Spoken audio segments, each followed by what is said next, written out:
Nii. Tere jälle. Täna jätkame nende antropotseeni filosoofilis-teoreetiliste tunnustega ja need, millest meie kõigi saatus sõltub. Ja kuigi hiljem pöördume tagasi selle antropotseeni põhidefinitsiooni juurde, mida ma tahan natukene täiendada, siis esialgu räägime ühest vastandusest, mis on väga tähtis. Seda kunagi varem inimkonna ajaloos ei olnud, seda vastandust. Ja see on nimelt vastandus objektiivse ja subjektiivse vahel. Kunagi enne antropotseeni sellist vastandust ei olnud objektiivse ja subjektiivse vahel. Aga ütleme nii, et antropotseeni tekkega iseseisvus, mingi selline mehaanilis-objektiivne printsiip, millel on määratu tähtsuse kõigile nendele võtmemõistetele, mis on antropotseeniga seotud. Inimkond ei oleks kunagi saanud looduse isandaks, looduse valitsejaks, meil ei oleks tänapäevast tööstusühiskondega, tehislikku elukeskkonda, kogu seda mehhaniseeritud, automatiseeritud eluviisi, kui ei oleks see objektivistlik, mehhanistlik algprintsiip iseseisvunud. Ja ma kavatsen seda lähemalt lahti seletada näidete varal, mida see siis tähendab. Võtame näiteks kõigepealt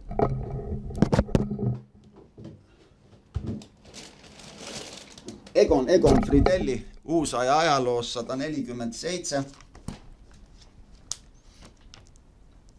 Siin on öeldud, et hakati mehaanilis-objektiivset printsiipi elule ja kogu maailma arengule laiendama. Ühesõnaga see mehaanilis-objektiivne printsiip võimaldas kõik elusolendid ja kogu looduse muuta nagu hingetuks automaadiks. See tähendab, et väljaspoolt instrumentaalselt, tehniliselt võtta nagu koost lahti, nagu masina, selle kõik osad ära seletada, kõik liikumised välja arvutada. Ühesõnaga see mehaaniline printsiip oli see nagu matemaatiline absoluut, mis me eelmine kord mainisime. See on selline ja transcendentaalne subjekt, mis on sellega lahutamatult seotud matemaatilise absoluudi ja selle mehaanilise objektiivse printsiibiga. See meist ei sõltu see printsiip. See on täiesti subject free. See on mõiste võetud Rein Vihalema mõiste subject free 120. Siin üks teadusajakiri, teadusfilosoofia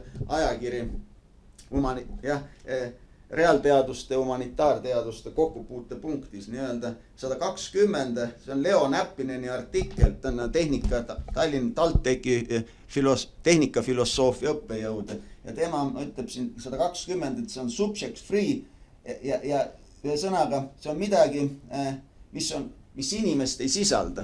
See ütleb ka Vihale täpselt sama oma, et see kõigepealt 52, lehekülg 52 keemia ajalugu, et see on selline mehhanism maailmas, saab esimest korda inimkonna ajaloos selline objektiivne füüsikaline mehhanism, mis on inimese suhtes objekt ja inimene ise sellele vastanduv objekt, et see ei sõltu enam inimesest, need suhted ja omadused, mis on mehaanilis-funktsionaalsed, need ei suhtu enam meist, need on ebaisikulised suhted ja inimene ei kuulu sellesse maailma. Seda ütleb üks teine autor ka, Hans Jonas, see on 322, et ta esimest korda, et ta ei kuulu sellesse mehaanilis-objektiivsesse funktsionaalsesse tervikusse, mis on täielikult tehnoloogiline, ebaisikuline asjastatud, sest see printsiip, mehaanilis-objektiivne printsiip, alati tema üks tunnus on anonüümne ja ebaisikuline.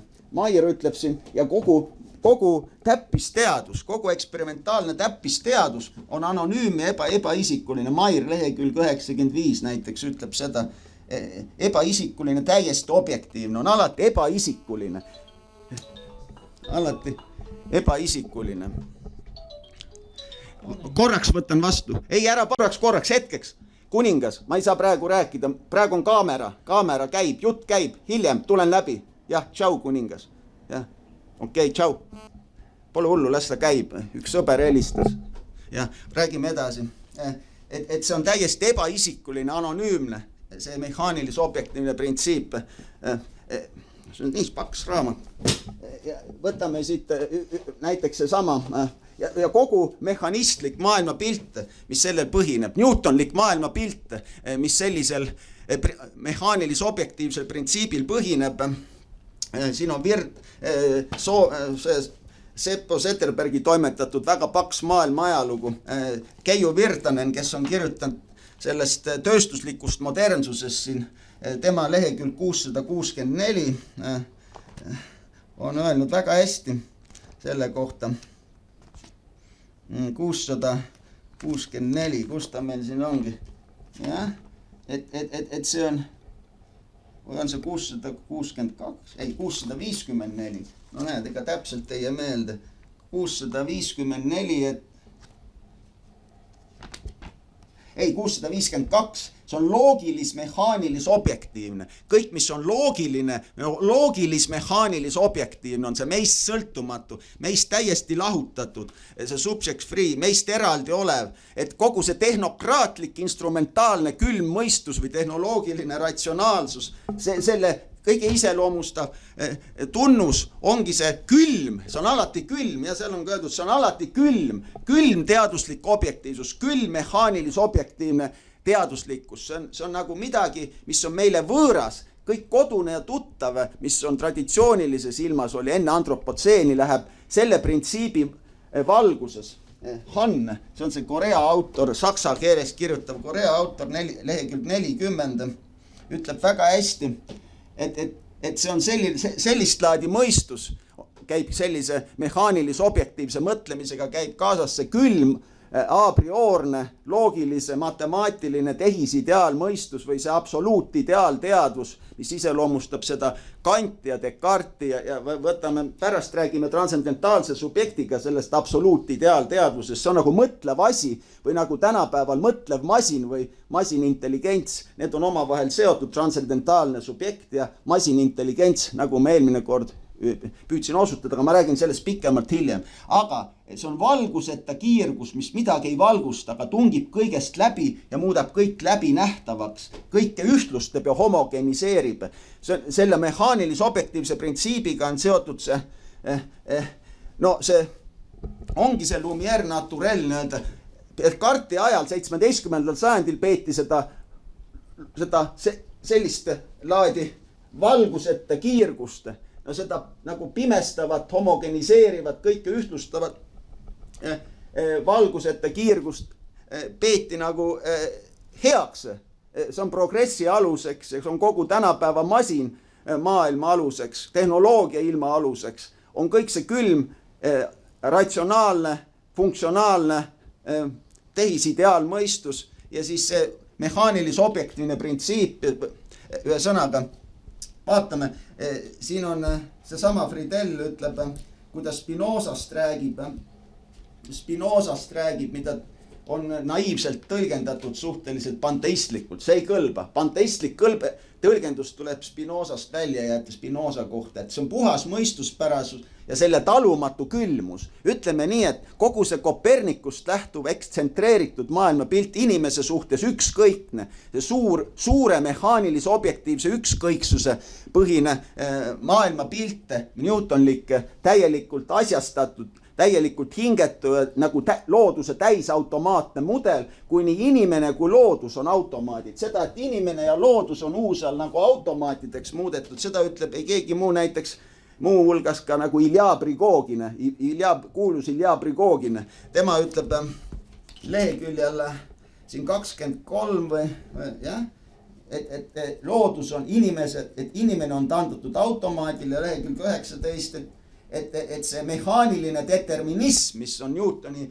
absoluutselt objektiivsetes seadustes, füüsikalistes loodusseadustes, mis on matemaatilised ja mis on absoluutselt tõsikindel ideaalne teadmine, mis selles väljendub, muudab looduse automaadiks. Nii et nii inimene kui loodus on selles käsitluses, sinna tuleme tagasi inimese käsitluse juurde, looduse, aga ütleme nii palju ära, et mõlemad on muudetud automaadiks, hingetuks automaadiks, seda ütleb ka Rein Vihalem lehekülje 51 keemia ajaloos, et inimesest sõltumatu mehhanism, hingetu automaat ja kõik asjad, mis on korraldatud sellist viisi nagu väljaspoolt instrumentaaltehniliselt üles ehitatavana. Kõik need asjad, nende vahel on alati ruumilis väljaspoolsed suhted, siin Siire, James Sear Universumi uksel. Tema ütleb lehekülg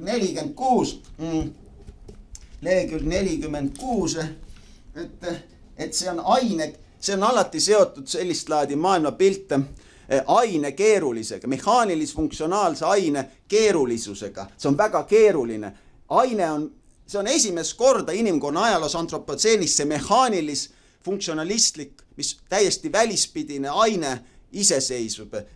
Ma ei hakka seda välja tooma, aga Marlowe Faustis on öeldud, et me kõik jääme lõksu ürgaine sisemusse lõksu, ürgaine, selle mehaanilis-funktsionaalse. Alati on loodus juba taandatud mehaanilis-funktsionaalsetele suhetele selles. Seda ütleb näiteks, väga hästi ütleb seda sama Merleau-Ponty 20. sajandi filosoofia ajaloos, Merleau-Ponty 271 ütleb samamoodi nagu Friedel ütles.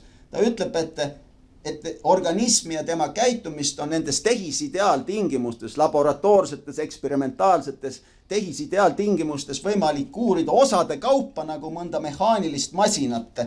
Ja see on konteksti vaba puhas mõtlemine, et esimest korda nagu mingi vaakumis toimuv, nagu mingi hõrendatud õhus või vaakumis toimuv õhutühi ruum, nagu siin Friedel ütleb, et puhta mõistuspärasuse talumatu külmus ja õhutuhi ruum. Muide, sellel samal hetkel, ajaloolisel hetkel, kui tekkis transcendentaalne subjekt 17. sajandi keskel umbes, avastati ka õhutühi vaakum, mitte kunagi varem. Siin ütleb väga hästi, ütleb seda leiutised, mida ei oleks osanud oodatagi. See on teadusajakirjanik Tiit Kändler.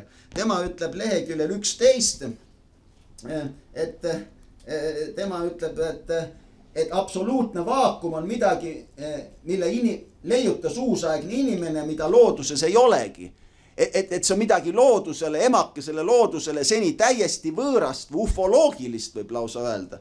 Kogu see koperniklik ekstsentreerumine oma põhiolemusest sisaldab juba seda ufoloogilist inimesele ja loodusele traditsioonilisele aastatuhandeid lugematust aegadest pärit, mäletamatutest aegadest pärit traditsioonilisele inimesele, modernsuse eelsele inimesele, võõrast ufoloogilist algprintsiipi. See ongi see mehaanilis-objektiivne suur ükskõiksus, mis mõõdab kõike nagu võrrandi, see on nagu võrrand kahe nulliga, nagu matemaatiline absoluut on nagu mingi nothing of nothingness. See on ühest filmist, The Believer. Seal üks noormees arvas, et tõeline Jumal on nothing of nothingness. See on nagu olematusega seotud, kui me tuleme antropotseeni definitsiooni selle ilma väärtusaluseta negatiivse alusprintsiibi juurde, siis matemaatilise absoluudi täiskeeruline põhimõte, see, et ta on nagu võrrand kahe nulliga. Seda väljendab ka Spinoza juures, et Jumalast sai võrrand nagu null. Jumalast sai null ja null sai ka null. Ühesõnaga siin on nagu kuidas surnud null, võimetu matemaatiline number. Kogu loodust taheti kodifitseerida mehaanilise objektiivse printsiibi vahendusel, et saada selle sama looduse isandaks. Taheti kodifitseerida sellesse matemaatika keelde, numbrite keelde, et inimesest saab surnud null ja Jumalast. See tähendab, nagu väga hästi on öelnud Erich Fromm oma esimeses raamatus 470 Watsoni kohutavas ilus 20. sajandi intellektuaalne ajalugu on Erich Fromm öelnud, et kus ta siin on 470 leheküljel, et uusaja jooksul tunnistati Jumal, tõeline Jumal surnuks ja 20. sajandi lõpus, ütleme, nende protsesside jooksul, mis nüüd on toimumas pärast teist maailmasõda selles massitarbimis heaoluriigis, et inimesest on ka saamas seesama, inimsusel on ka lõpp tulemas traditsioonilises tähenduses, no traditsioonilisemas, sest ühesõnaga, et nii inimene kui Jumal hakkavad kaduma, kõigepealt Jumal ja siis inimene. Ühesõnaga, kui on selline võrrand leiutatakse, mida kunagi varem ei osatud ette kujutatagi, mingis õudusunes ei osatud ette kujutada, et midagi sellist võib olemas olla, midagi nii ebaloomulikku, midagi nii värdjalikku või ütleme hälbivat või kõrvale kalduvat. Seda ütleb ka Friedel, et midagi, et traditsioonilises ajaloos midagi sellist ei tuntud ja ühesõnaga, et see objektiivne printsiip väljendub selles külmas, selles ebaisikulises, ratsionaalses massihulga kvantiteedi jõus, mille juurde tuleme hiljem tagasi, selles hingetus välismaailma mehhanismis, mis meist ei sõltu, mis on täiesti objektiivne. Samuti väljendub see nendes mehaanilistes loodusseadustes, mis meist ei sõltu. See on kõik nagu meie käeulatusest välja asetatud. Selle kohta on hästi Foucault öelnud leheküljel 129 oma hullumeelsus ajaloos, 130 õigemini, et selles protsessis, mis masinlik objektiivses protsessis, siis tekkis inimesse midagi, mis paigutati tema enda haarde ulatusest välja. Ühesõnaga, see ei sõltu meist, see suur ükskõiksus, lehekülg 500 kohutavas ilus, see suur ükskõiksus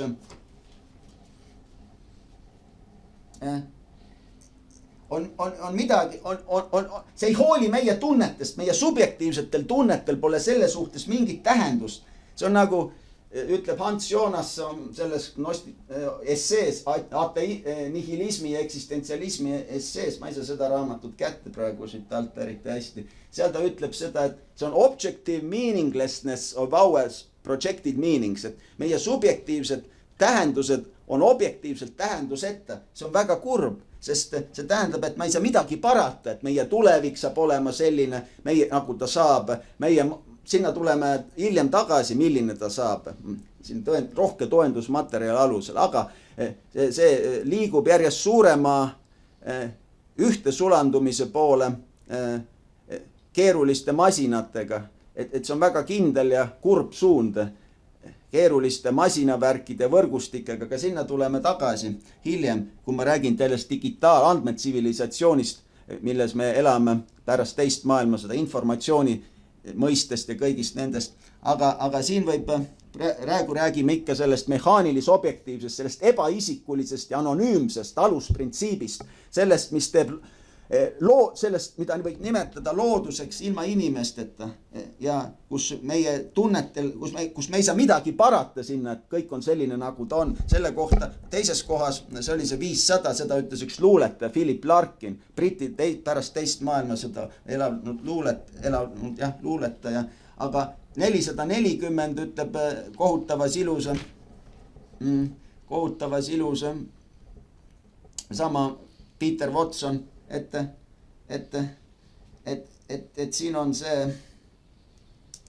et kogu see materialism, industrialiseerimine, standardiseerimine, kõik see ja samuti see positiivistlik teadus, analüütiline mõistus, kapitalism ja sellega seotud see materialistlik ratsionaalsus, ühesõnaga ja siis see inimese nii-öelda absurdne seisund selles ükskõikses universumis, sest see välismaailma mehhanism, kuhu meie ei kuulu, see on alati tähendusetu, see on absurdne. Yuval Harari ütleb väga hästi, kui ta tänapäeva lepingust ehk see hind, mida me peame maksvama, ohverdama, sellepärast, et antropotseen kõik asjastas, materialiseeris ja mehhaniseeris kogu elukeskkonna, inimese, maailmapildi ja tõeline Jumal esimest korda inimkonna ajaloos, kui see üleloomulik printsiip, mis oli seni valitsenud traditsioonilistes agraarühiskondades ja primitiivsetes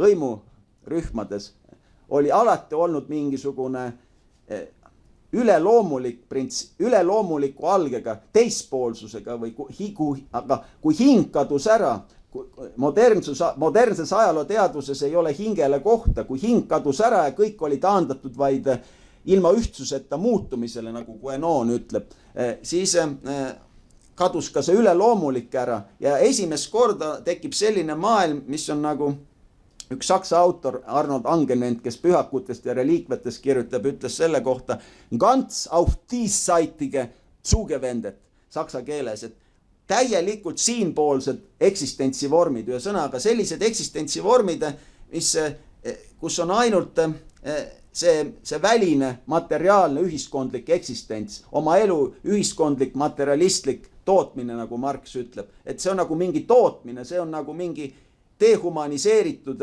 inimlik elu, ühesõnaga mingi inimlik elu, mis ei ole tõelises tähenduses inimlik, et see, kuna inimene on nagu nende loodusteadlaste poolt nagu nii-öelda, nagu Václav Havel ütleb, sulgudesse pandud, selles mõttes, et ta on allutatud nendele võõrandavatele jõududele ja nende jõudude survele, sinna tuleme veel tagasi, aga siin ütleb Yuval Harari, ütleb 232, et Jumala surm, tõelise Jumala surm tõi kaasa selle, et antropotseeni modernsus inimkonna võimu ei piira mitte midagi, ja keegi ei pane kätt ette, kui me midagi valesti teeme, et sellega on see absoluutne vabadus seotud või see, et inimindiviid ei ole olemas tõelist moraali, ei ole olemas tõelist eetikat, see on see liberaalne kõikelubavus ja karistamatus, ühesõnaga inimene võib teha, mis ta tahab, aga selle hinnaks on see 212 siiski, jah.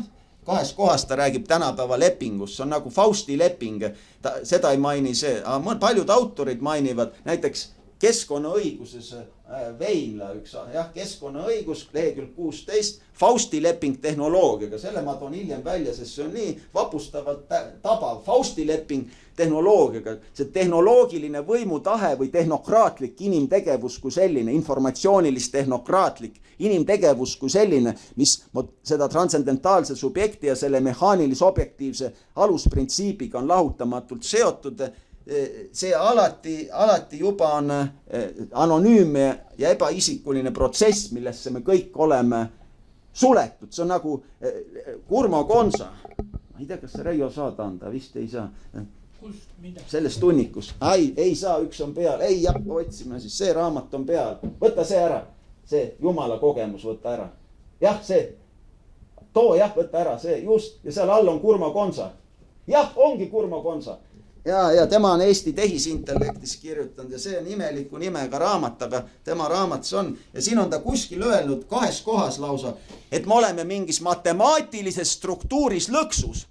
Matemaatilises struktuuris oleme lõksus. Ühesõnaga, see on väga hästi öeldud. Me olemegi lõksus sellest antropotseeni algusest, kõik koperniklikust ekstsentreenerumisest ja sellest, kõigest sellest, kui inimene tahtis loodus isandaks saada, nagu Umberto Eco iluajaloos ütleb, Leonardo da Vinci tsiteerib, et tema maalikunstnikuna, kui ta kõike oskab jäljendada, saab kõikide asjade isandaks. Jah, see on see maapealse valitseja tunde realiseerijaks. Sinna tuleme tagasi, sest see on väga tähtis, see tehnoloogilise võimutahtega seotud looduskeskkonna alistamine, allutamine, looduse vallutamine, ümberkujundamine. Ma toon täpsed näited, see on väga tähtis, ma tulen sinna tagasi. Aga siin on öeldud, et selles ja matemaatika ongi väga hästi, on Kurmo Konsa öelnud, et mis on matemaatika.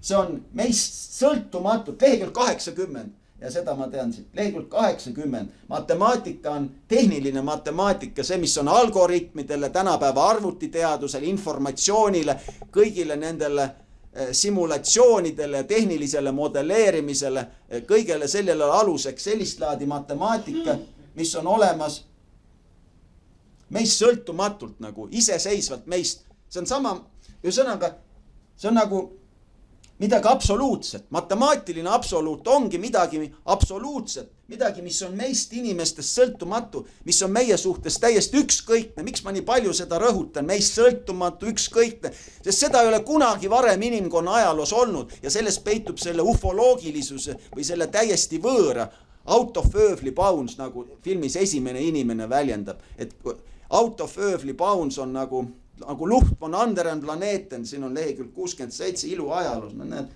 selles kohutav ilu. Siin on, et see on üks ooper, Schönbergi ooper, kus on selline väljend Luft von anderen Planeten, see on nagu see Interstellar. Ühesõnaga see on, et inimkond liigub välipimeduse poole. See siht, mis on masinevolutsiooniline, iseendast täideviiv lõppsiht, mis on sellesse transcendentaalsesse subjekti ja sellesse mehaanilise objektiivsesse alusprintsiipi ehk negatiivsesse alusprintsiipi sisse programmeeritud algusest peale ja tehnoloogilisse võimutahtesse, mis on sellega lahutamatult seotud, on see, et me liigume täiesti tundmatu poole, ufoloogilise tundmatu poole, see, mis on absoluutselt võõras kõigele inimlikule, olendlikule. See ei ole siin on keel ja kirjandus hiljuti ilmunud, on Tombergi kohta artikkel siin 392 on väga hästi öeldud.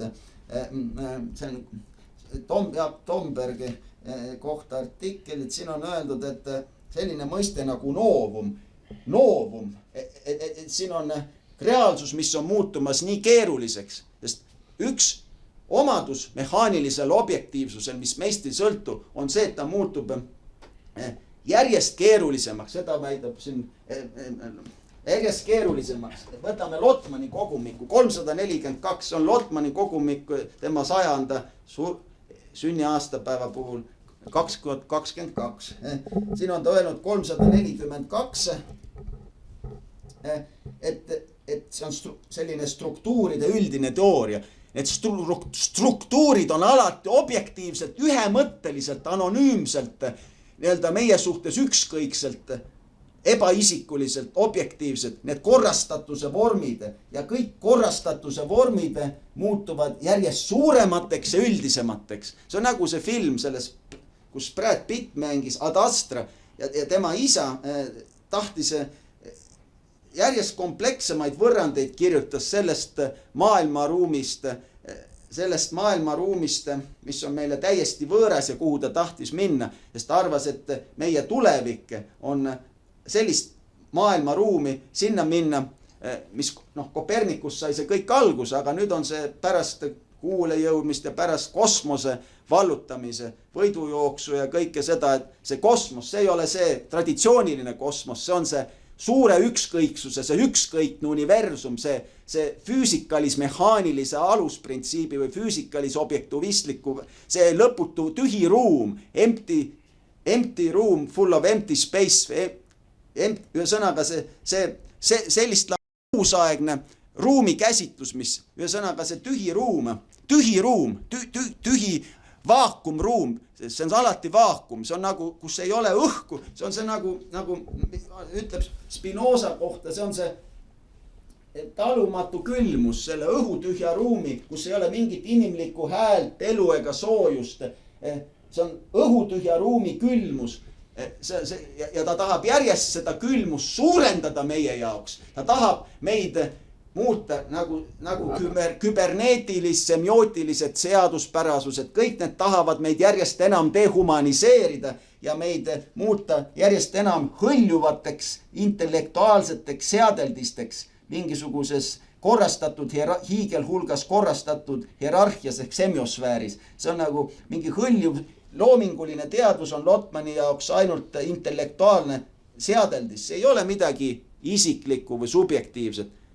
See on täiesti mingi objektiivne seadeldis. Ühesõnaga, ei ole semiootika jaoks, nagu küberneetika jaoks, nagu üldse inseneriteaduse jaoks. Pole kunagi mitte midagi subjektiivset. Alati ainukene subjektiivse, isikliku subjektiivse elukogemuse kants on poeetika, kirjandus, luule, kirjandus, humanitaarteadused, mis pole inimkonna tuleviku seisukohalt mitte mingit tähtsust, aga meile subjektiivselt on need ju väga tähtsad. Sest see on hästi öelnud see samune, konsa ära, pane tagasi, vaata saad, muidu. Ta on öelnud see sama Watson intellektuaalses ajaloos leheküljel 39, et see teadus, see objektiivne külm teadus, see mehhanistlik, eksperimentaalne täppisteadus ei anna tähendust meie subjektiivsele minale. See ei anna tähendust meie minale. Ühesõnaga, aga vastupidi, nagu Prigogine ütleb siin leheküljel, ta ütleb 18, jah, et see objektiivselt mehaaniline maailmapilt ähvardab meie inimelu mõttetuks muuta. Jah, et kogu teadus on ainult need faktid ilma tähenduseta. Need on need faktid ilma objektiivselt meist sõltumatud faktid. Kus see on see? Nüüd on neid palju siin. Ja, näed. Selline on see universumi uksel. 83, 84 või 80, jah. Et teadus ja loogika, et neil ei ole midagi öelda subjektiivsuse kohta.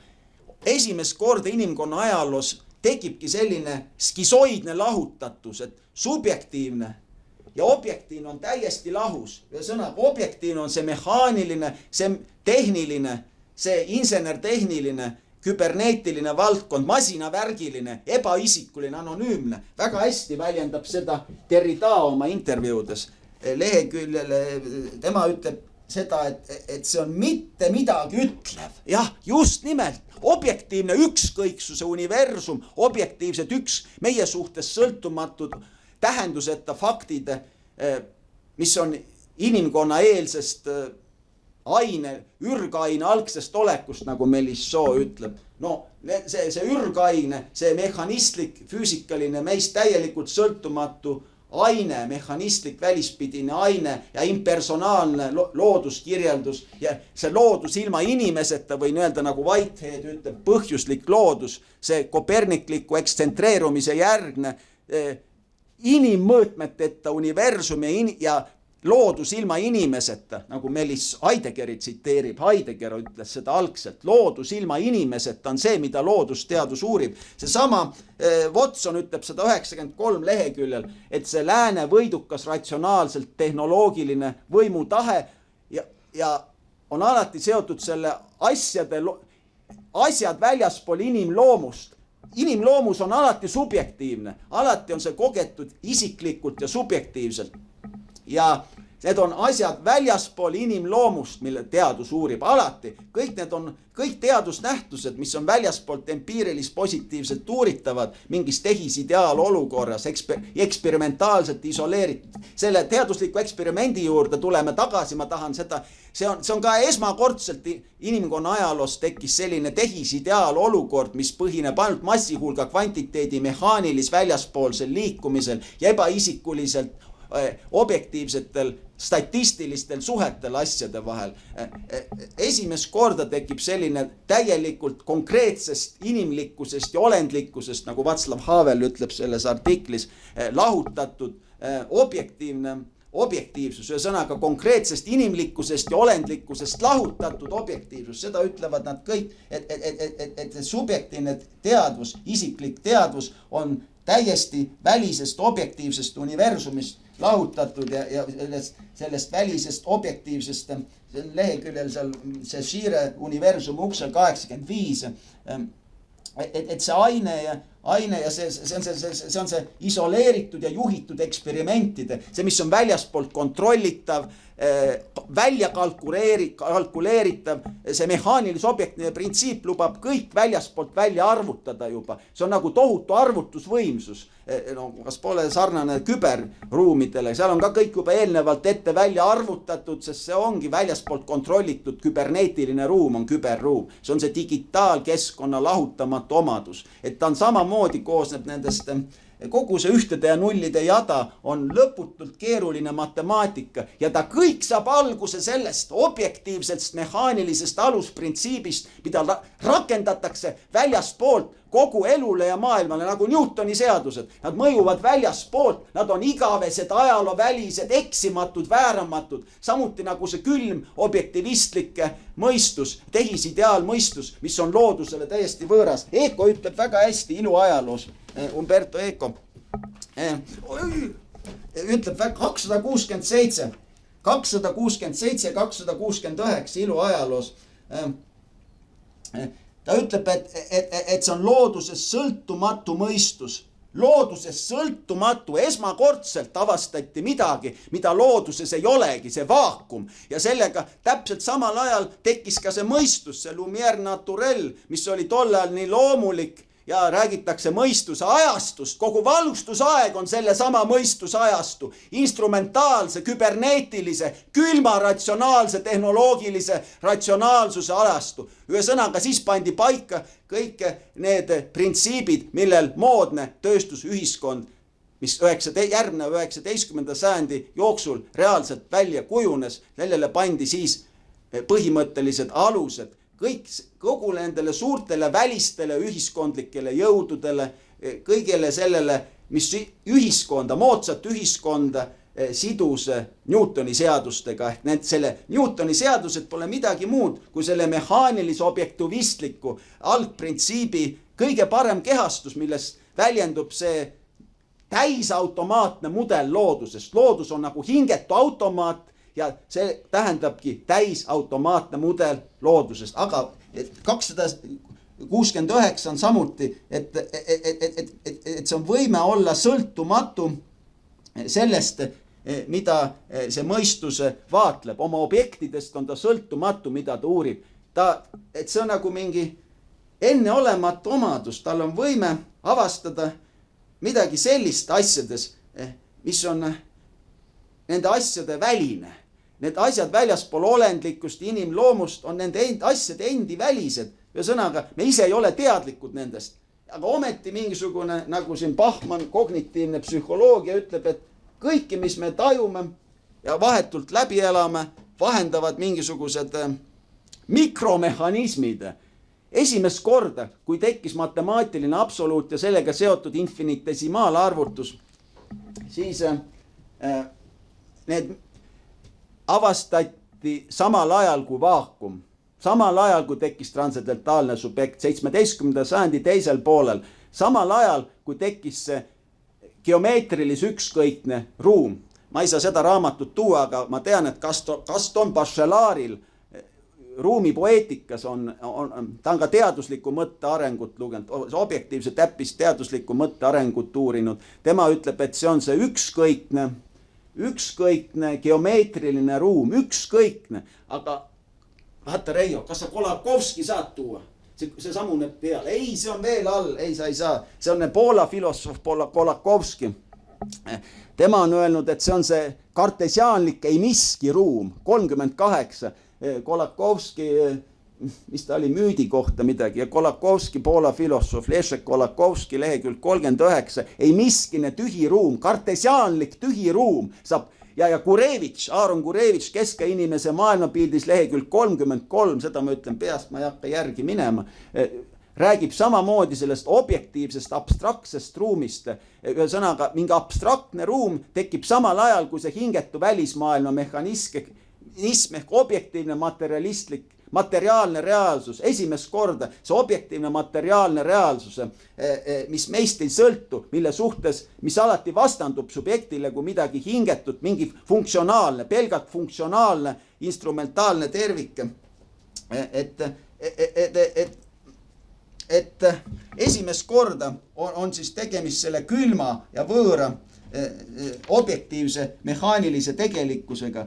Ja siin ütleb see Shire, et tänu sellele me oleme kõik võõral maal, see on midagi võõrast, et see kodune ja tuttav, see looduslik ja olendlik, mis oli antropotseeni eelselt traditsiooniliselt from time immemorial, traditsioonilistes agraarühiskondades olemas, läheb nüüd selles, nagu see massikommunikatsioonide uurija Jesus Martin Barbelo ütleb, et mingisugune motoorsuse ruum tuleb, mehaanilise motoorsuse ruum, kus me oleme kõike, modernne indiviid on üksik keset tohutut rahva hulka. Et ta nagu keset mingit anonüümsete rahva hulka on ta nagu juurtetu, iseendale mitte kuuluv, iseendast sunnitud võõranduma ja üksik. Et selline indiviidi esmane antus või täiesti eraldi olevad üksikud indiviidid, selline kontseptsioon,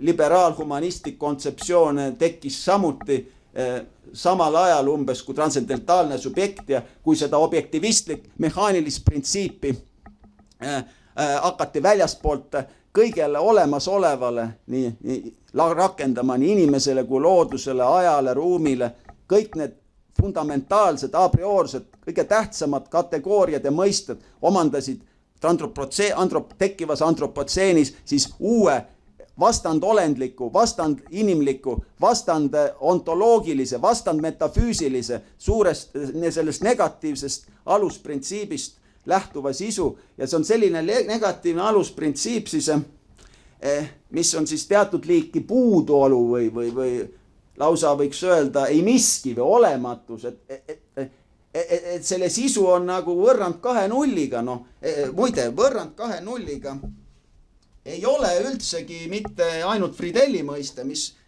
mind täiesti veenis, et tõepoolest on see sellega nii tähtis, et see on füüsika ajaloost, piiri füüsika ajaloost, ma leidsin need samad insenerid ja teadlased, kes panid aluse infinitesimaalarvutusele, Leibniz, Newton, Bernoulli ja see ongi Bernoulli mõiste. Bernoulli olid tähtsad matemaatikud, kes arendasid Leibnizi ja Newtoni nagu Eulergi,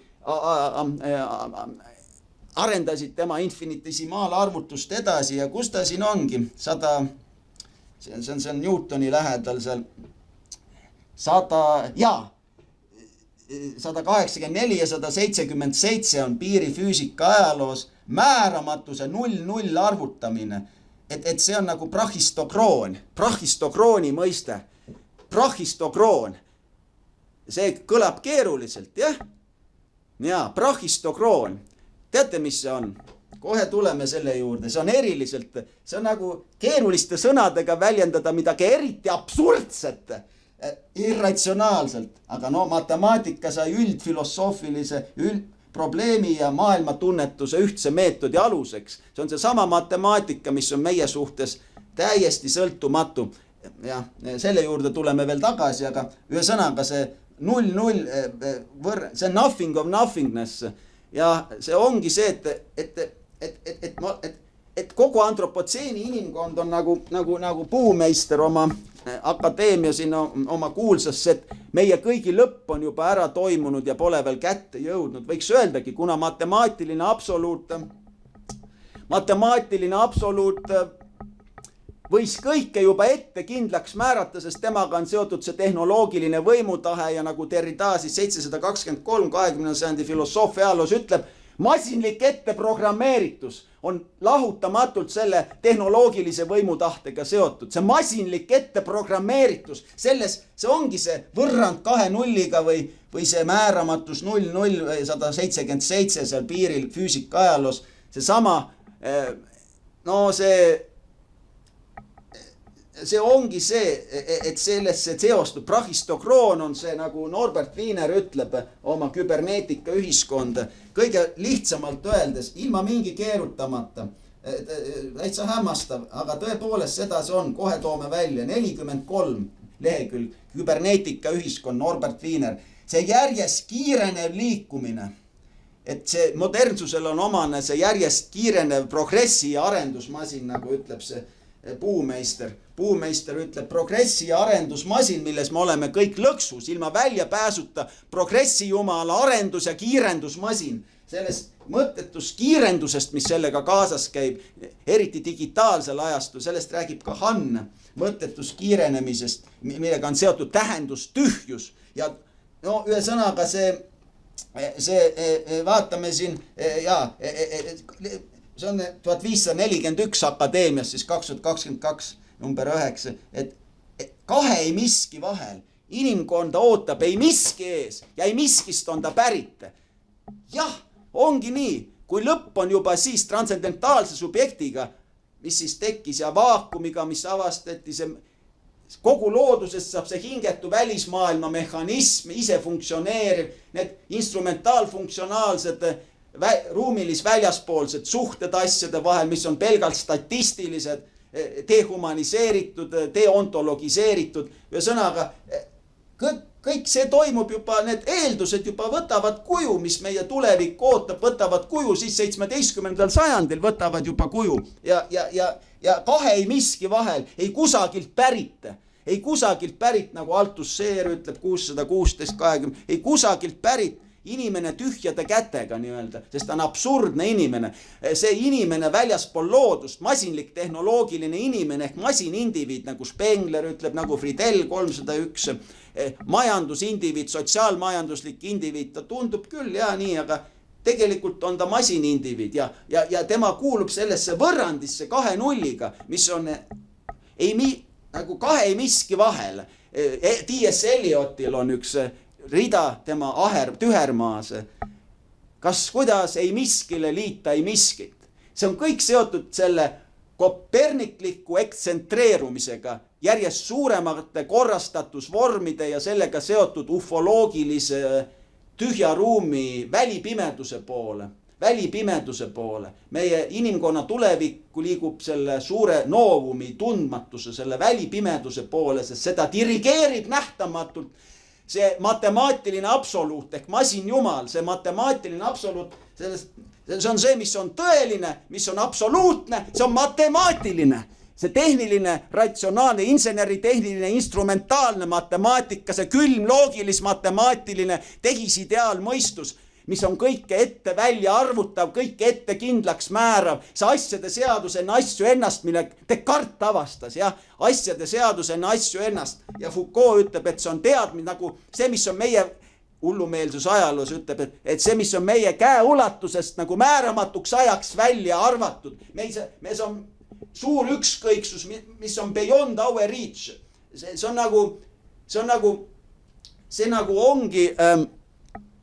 See ongi pärit sellest mehaanilis-objektiivsest alusprintsiibist. Ja sellest meist täielikult sõltumatust mehaanilis-objektiivsest alusprintsiibist. Ja Derrida ütlebki siin väga hästi, lehekülje 24. Ta ütlebki, et nad on mul nii läbi kapsas siin teine. Ta ütleb, et see jääb hingetuks kõik need ideaaltähenduslik diferentsiaalliikumine, suure erinevus ja teine nimi transcendentaalsele subjektile ja negatiivsele alusprintsiibile, sellele puuduolule. See on nagu ei miski kohalolu vormis, nagu Derrida ütleb. Sellele võlts kohalolule, võlts olemisele, võlts tõele, sest see on tegelikult olematus. See on nagu ontoloogilis, metafüüsilisel tasandil on kogu see tehiskeskkond, mehaania elukeskkond, kogu see masterwork of engineering, sinna tuleme tagasi. Kogu see instrumentaaltehniline teine loodus, sinna tuleme ka tagasi, sest see on lahutamatult seotud antropotseeni fundamentaalse definitsiooniga. See tehislik uus teine loodus, see noovum, see mida kunagi varem pole olnud, see godlike machinery, great machinery, technological creativity, inventiveness, see lõputu tänapäeva kultuur, nagu Val Harari ütleb, mis lõputult avastab, leiutab ja kõike vana hävitab. Seesama antropotseeni modernne tänapäeva kultuur, mis on alati vahendatud, alati mingi seadmete kaudu vahendatud, alati kommunikatsioonitehnikate kaudu vahendatud, mida kunagi vähem on asju, mida me saame subjektiivselt elavas olevikus isiklikult läbi elada. Ja järjest enam meid võõrandatakse nendesse kvantifitseeritud matemaatilistesse elektroonikamustritesse kinni, ja digitaalse tsivilisatsiooni varjupool, aga see ongi siis mitte midagi ütlev, lehekülg 24, see lõputu liitumine on mitte midagi ütlev ja 42 Derrida oma positsioonides siin tema intervjuudes. Ta ütleb, et see on nagu loogilis-matemaatiline, seesama loogilis-matemaatiline on alati mitteväljenduslik, mitteväljenduslik ja mitte midagi ütlev. Need struktuuri struktuursus ehk süsteemi süstemaatilisus, sinna tuleme ka hiljem tagasi. See on seotud selle tänapäeva ühiskonna vahetult kättesaamatu struktuurse, süsteemse, küberneetilis-mehhanistliku poolega, mis on väljaspool meid. Tänapäeva ühiskonnal on, kui te ei tea veel, siis on tõepoolest alguses peale, teoreetilistest eeldustest peale selline varjatud selline küberneetilis-organisatsiooniline külm, tehnilis-instrumentaalne ja selline, ütleme, funktsionaalne aspekt, mis on meie igapäevaelust või tavaeksistentsist täielikult lahus olev. See Aimre ütleb sotsioloogia ajaloos, et see on ühiskond väljaspool inimest.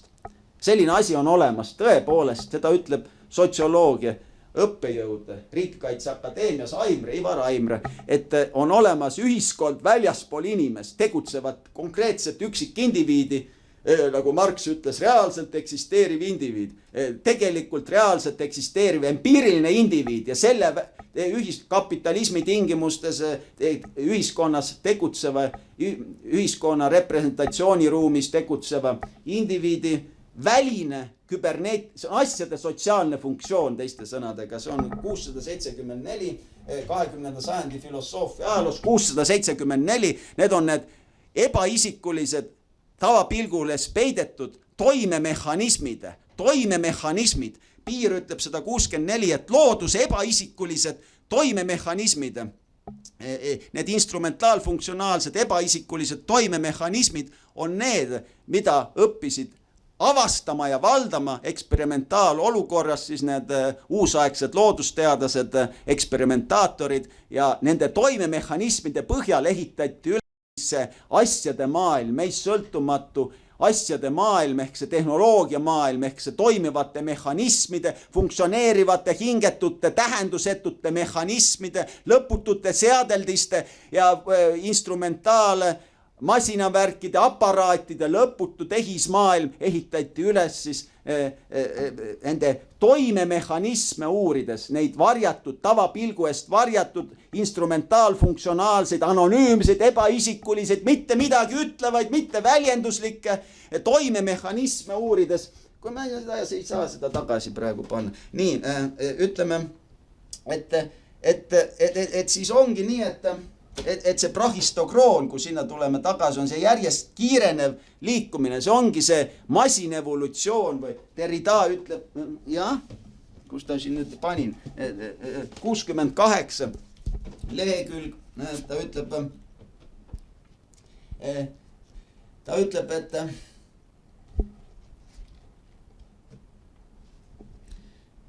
et see on nagu selline tähendusajalugu, mis viib ise ennast täide. Ise arendab ennast, viib täide lõpuni välja. Võtame veel Derridaalt ühe. Tema kuulus artikkel, millest algas poststrukturalism 1968. aastal, struktuur, märk ja mäng. Ja kõige viimane järeldus, milleni ta jõuab, on see, et esiteks küll, 1436-1437 akadeemia kunagi seal 90ndate alguses ja siin ta ütleb, et see mitte kese, pange tähele, negatiivse alusprintsiibi ehk selle mehaanilise objektiivse printsiibiga on alati seotud mitte kese, Foucault, kus on see Foucault? Ega ma ei peitnud ära, siin all on. Kõige alla ronis.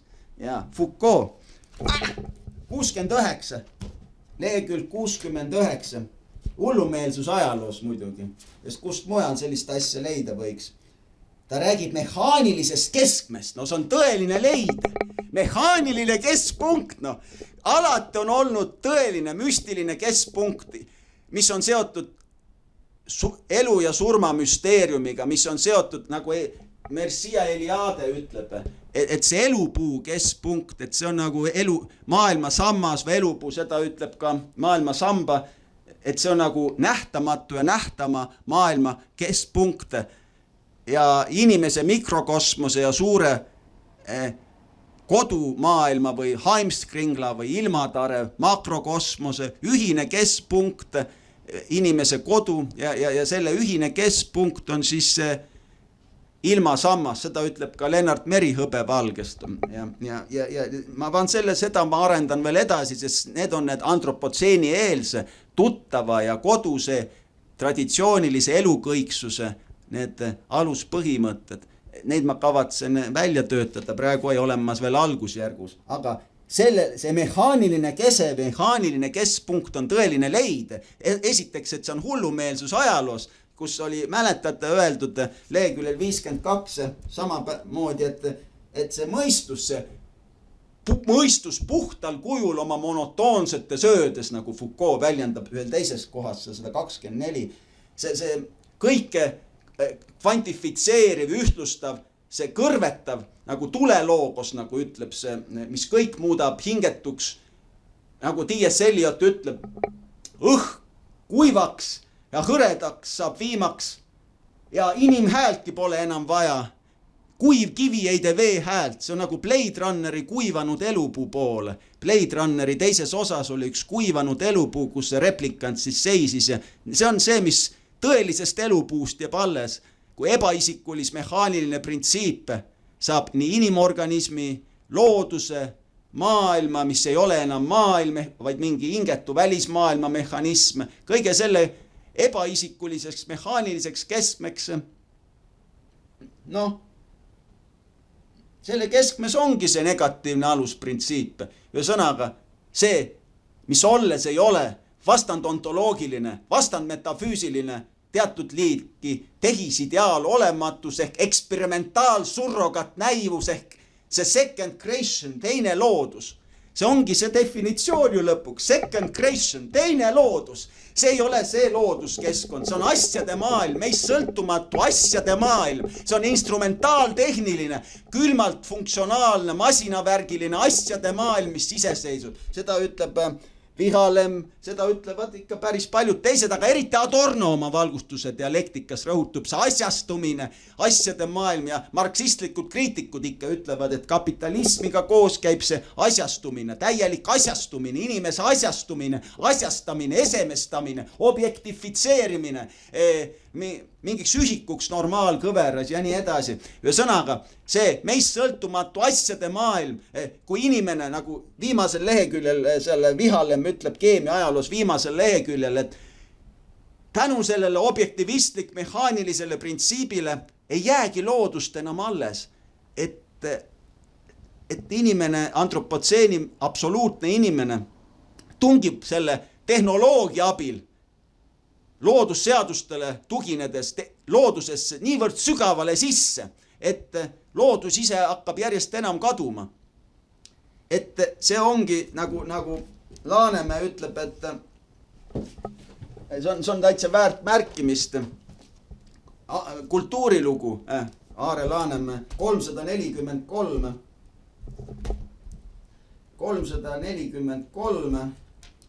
et loodus on uusaegse eurooplase jaoks vaid valitsemiseks ja hävitamiseks. Kordan, loodus on hingetu objekt, mis on uusaegse eurooplase jaoks vaid valitsemiseks ja hävitamiseks. Aga loodus enda kosmilistest rütmidest oleme me väljas. Ühesõnaga, ja alati järgmises printsiibis on öeldud, et see faustilik arhetüüp, mis transcendentaalse subjektiga seostub, see on kõige aluseks, ikka see faustilik arhetüüp, nagu ka Spengler ütleb, et see looduse küsitlemine nende kruvide ja mutrite abil, et seda varjatud ebaisikulise instrumentaalset toimemehhanismi avastada, et seda tavapilgu eest varjatud asjade objektiivset funktsioneerimist ehk seda hingetud toimemehhanismi avastada.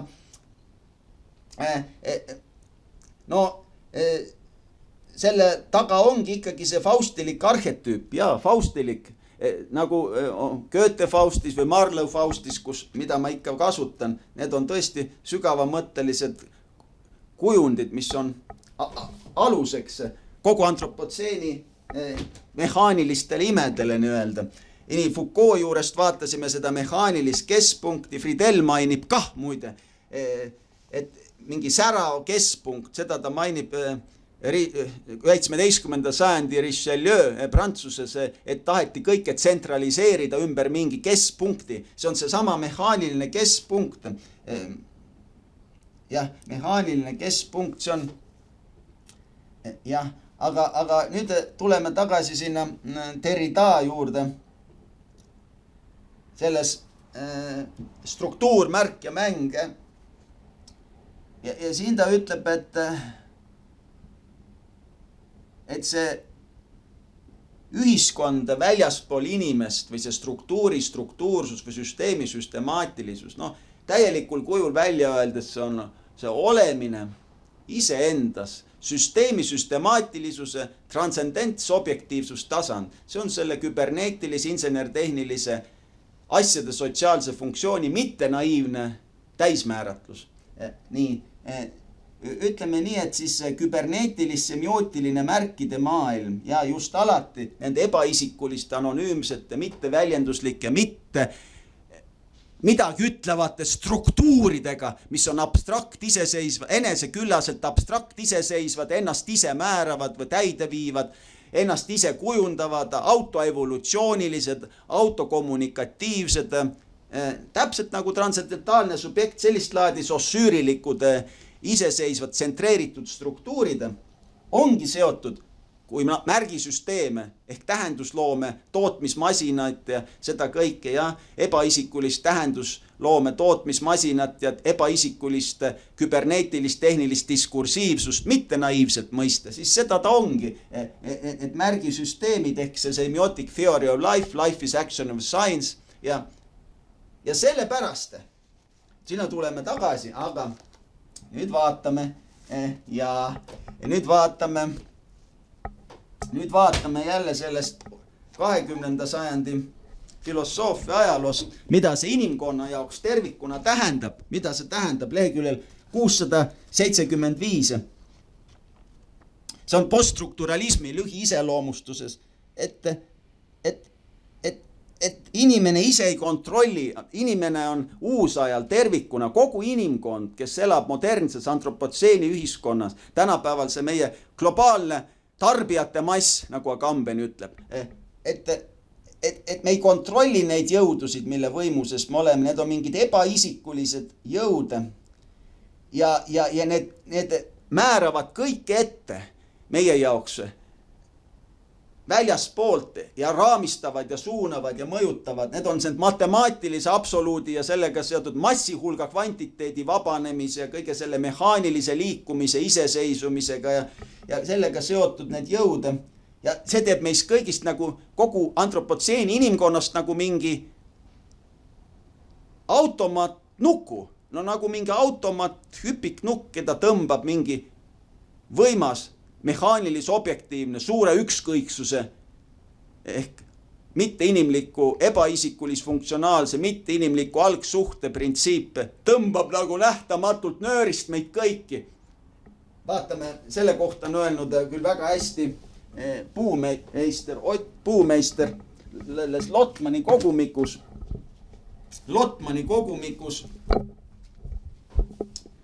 on vaja see Lotmani kogumik siit üles otsida jälle. Ta on siin all, tule välja. 282, kui ma ei eksi. 282, jah. 282 ta hakkab pihta, ta ütleb väga hästi. Kus ta siin ütleb? Jah, et mingi väline protsess on see oli lehekülg 675 ja seda ma nagu praegu seletan lahti, täiendan see, mida ütles Neemen Lopp poststrukturalismi lühiiseloomustuses 675, rääkis sellest ebaisikulisest välispidisest jõust, sellest, mis meid kõiki väljaspoolt raamistab, sunnib ja juhib. Selle kohta ütleb Ott Puumeister siis selles Lotmani kogumikus, kus Lotman on ühtpidi jalaga seal, ühe jalaga Twin Peaksis, see on üks eriti ebardlik seriaal.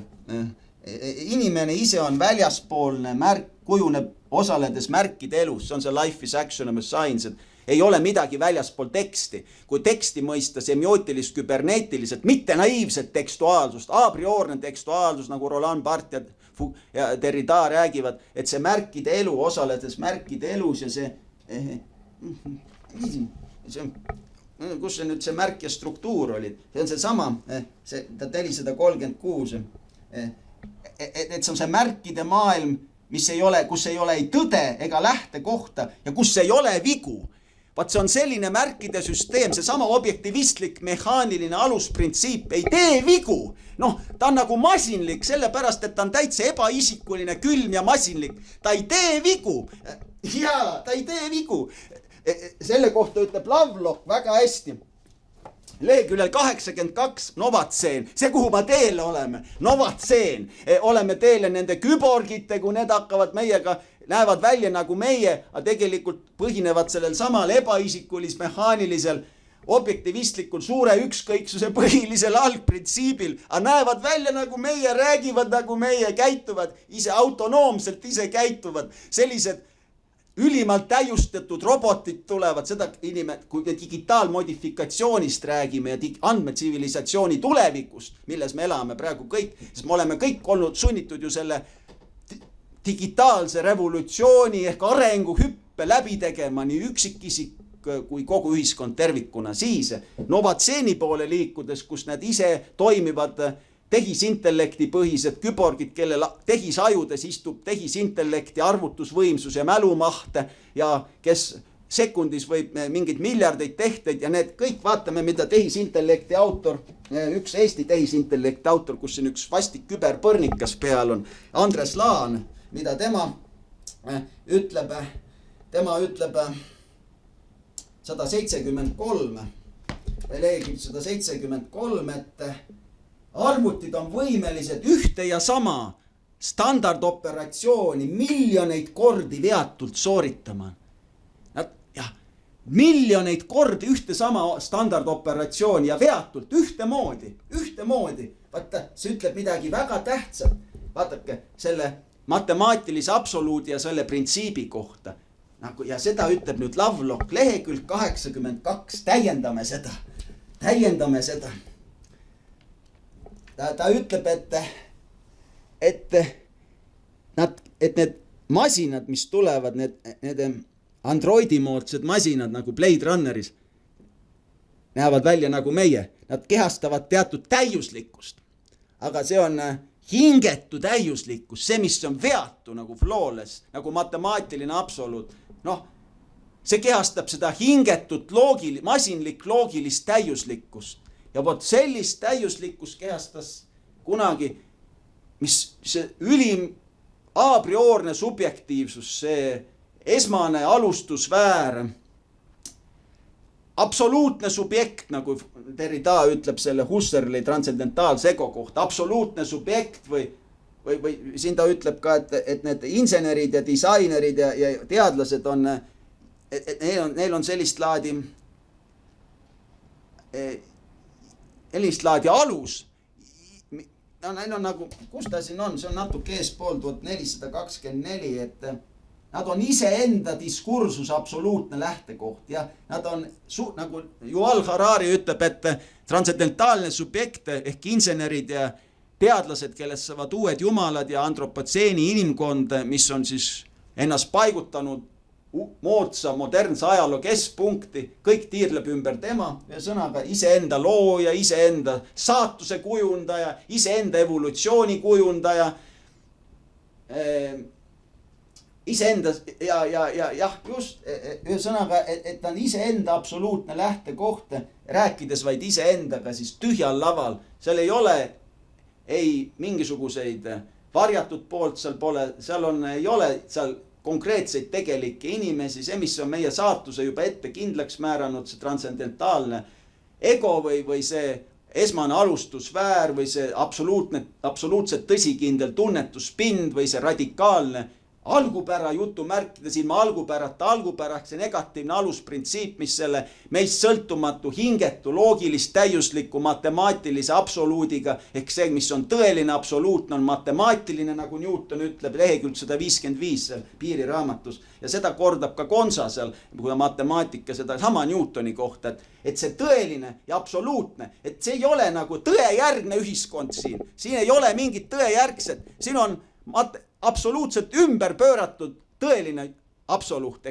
Kui tõeline jumal on surnud ja antropotseeni inimkond ehk absoluutne inimene ehk transcendentaalne subjekt või transcendentaalne ego ehk see esmane alustusväär või see loogilise ahela algliige, nagu ütleb, vot see on veel parem, loogilise ahela, see on ka seal Mattiuse artiklis, ma ei saa seda kõike kätte praegu, aga Mattiuse artiklis Descartesi ja Husserli kohta on see mingi loogilise, lõputu loogilis-matemaatilise järeldusahela algliige on see enesekindel, endast tõsikindel, absoluutne toetuspind ehk puhas a priorne subjektiivsus ehk selline subjektiivsus, mis on nii ülimalt objektiivne. Ühesõnaga see objektiivne, objektiivne, ebaisikuline algprintsiip, mis istub seal, nagu Friedel ütles, 147, kogu antropotseeni alguses, esimest korda inimkonna ajaloos tekib selline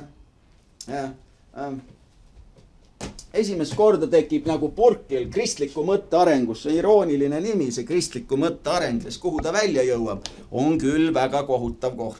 See on, aga me kõigepealt tuleme, kus ta ütleb 296, see Burkil, ja 296, 297,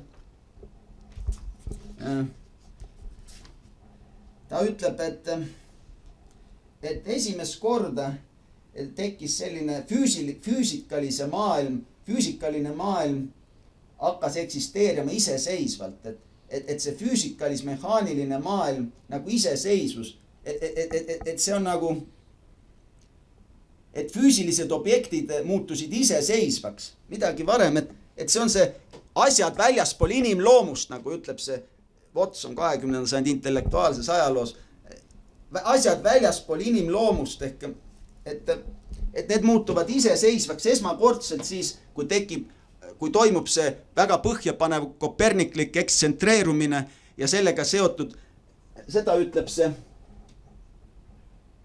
pärast lõplikust Melisseau. See on tema väljend, Koirilt vist võtab, teadusajaloolased Aleksandr Koirilt selle, et see põhjapanev koperniklik ekstsentreerumine, see tähendas looduse matematiseerimist. Ühesõnaga looduses saabki see väljaspoolt empiirilis positiivselt uuritav hingetu objekt. Loodust andatakse mingiks arvuks, mitte väljenduslikuks, mitte midagi ütlevaks arvuks. Ja looduses saab see üldine objekt, mingisugune hingetu, mehaaniline üldine objekt, teatav kehamateeria ise. Sul on 5 minutit. Selge, aitäh, Reijo. Paneme edasi. Et see on nagu see, nagu ütleb seal samas Burkili raamatus, no see on nii hea koht, võtame selle jälle välja, 297. Ei jõua täna kõik ära rääkida, aga jälle saab natuke edasi arendada neid teemasid, sest see on see, mida, see on selline mitte naiivne käsitlus, see on mitte naiivne käsitlus, see, mis meid ees ootab, see, kus see kõik sai alguse, mis meid nüüd hakkab ees ootama, see, et inimest tahetakse keeruliste elektrooniliste võrgustikega ühte sulatada ja masinteadlusega ühte sulatada ja meie aju tahetakse kuhugi küberruumi ühendada ja nii edasi. Kõik need värdjalikud, ebainimlikud, mitteinimlikud, hälbivad ja kõrvale kalduvad arengud, digitaalsed arengud ja kõrgelektroonilised arengud said alguse just sellest perioodist 16-17 sajand, kui need mõisted, antropotseeni fundamentaalsed, a priorsed tunnusmõisted, mida ma siin filosoofiliselt käsitlen, arenesid, tekkisid. Ja, ühesõnaga, see on see specific determination of spatial extension. Iga asi sai particular determination, specific determination of spatial tähendab ruumilist. Algruumistatus ja algväljaasetatuse mõiste, mis on väga tähtis. See on seotud selle kõige kvantifitseerimisega, kogu looduse desubjektiviseerimise, matematiseerimise või kvantifitseerimisega väga hästi. Franz Müller-Eriksoni ideed ajaloos lehekülg 80 väga hästi toovad, kus on, tule välja, võtavad selle esile, näed. Looduse kirjeldamisel ja uurimisel taheti just peeti põhiliseks seda kvantitatiivset matemaatilist külge ja kvantitatiivne, mis põhineb mõõtmisel ja sõnaga ja sest lehekülg 84, et mehaanilis-matemaatiliste meetodi abil hakati asju mõõtma ja kirjeldama ja neile läheneti kvantitatiivsest küljest ja et see oli see täielikult objektiivne mehaaniline printsiip alati on seotud selle algruumistatuse või algväljaasetatus või esmase matemaatilise liigenduse või jaotusega. Esmane matemaatiline liigendus, see on Melissoolt jälle, et see ongi see tekkis koos transcendentaalse subjektiga, kui inimesest sai looduse isanda, hakkas saama ja kõigi maapealsete asjade valitseja, imperaator maakera kahe naba vahel, nagu ütleb Marlowe Faustis, et see Euroopa imperialismi uusaaegsed maatavastused ja imperiaalagressiooni algus on lahutamatult seotud selle transcendentaalse subjekti nii-öelda nagu Said ütleb see 20. sajandi filosoofia vooludes ontoloogilise epistemoloogilise üleolekuga.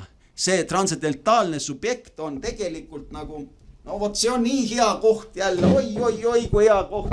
Selle ütleme nüüd ikka ära jõuame öelda, et 1587 selles Mattiuse artiklis Descartesi ja Husserli kohta, no kus sadul tuleb välja siit, et see on olemine, mis õieti ei ole olemine. No kas pole? Ja see on kõik võimas. See on olemine, mis ei olegi olemine. Vot see läheb ju nii hästi kokku selle negatiivse alusprintsiibiga. See ei ole olemine. See on nagu mingi see, mis olles ei ole eksperimentaal, surrogat, positiivne, mingi tehisideaal olematus. Sellel on mehaanilis väljaspoolne keskpunkt. Sellel ei ole enam tõelist keskpunkti. See on nagu mingisugune külm südamik. See on külm südamik ehk mehaaniline keskpunkt. See on midagi ebaisikkulist, anonüümset, mitte midagi ütlevat, mitte väljenduslikku, eneseküllaselt, enesega piirduvalt, abstrakt, iseseisvat ja ennast ise välja arendavat ja ennast määravat struktuur, tsentreeritud struktuur ehk matemaatiline absoluut. Ja see on alati, kus need on nüüd on asjad ja Han, kas veel lõuab Hanni? Nüüd on nii palju raamatuid siin väljas, et ma ei leia Hanni üles, aga Han on öelnud lehekülg 31-33, et need halastamatult funktsionaalselt instrumentaalsed matemaatilised protsessid, kõik need masinlikud automatiseeritud protsessid, mis on arvutustehnoloogia kompuutrite aluseks, on alati juba iseendaga samased. Ja tähendab, et see on nagu Nietzsche suurim raskuskaal või samasuse ahelreaktsioon, seal tõeliselt ei muutu kunagi midagi, seal puudub nagu tähenduslik kvaliteet. Ja ainult subjektiivsel isiklikul elukogemusel on tähenduslik kvaliteet. Siin me jõuamegi jälle ringiga välja selle objektiivse ja subjektiivse erakordselt terava vastandumiseni. Selle on see Leo Näppinen hästi väljendanud. Leo Näppinen, kellega me siin alustasime, no aga ma ei leia teda ülesse küll ja peast ei oska nii täpselt 120 küll lehekülg, subjektiivne, objektiivne, küll las ta olla. Aga mida Derrida ütleb kõige viimasena? Kõige viimasena leheküljel 1437, see on tõesti väärt, et ta ütleb, et tänu sellele veatusele, sellele loogilis-matemaatilisele hingetule täiusele või veatusele, mis nendes küberneetilis-semiootilistes märgi tähendusloome süsteemides ja selles inimkonna tehnokraatlik informatsioonilises tegevuses tervikuna avaldub ja selles tehnoloogilises võimutahtes, mida see implitseerib, et tänu sellele me oleme paraku teele mitte liigi poole, mitte liigi. Tähendab, me hakkame nagu looduslikku valikut, mis kogu väidetavalt evolutsiooniteooria järgi kogu loodus